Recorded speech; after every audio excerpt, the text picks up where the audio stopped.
நிறைய பேர் சொத்து சொத்து அப்படின்னு சொல்லி நிறைய சொத்தை சேகரிக்கிறாங்க.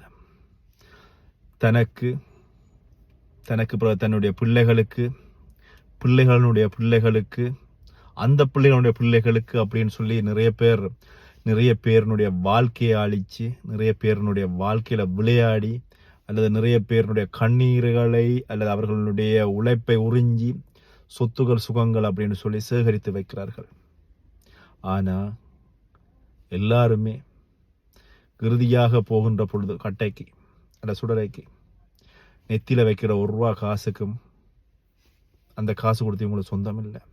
போகின்ற பொழுது வெறும் உடலந்தான் உள்ளுக்கா போக போகுது.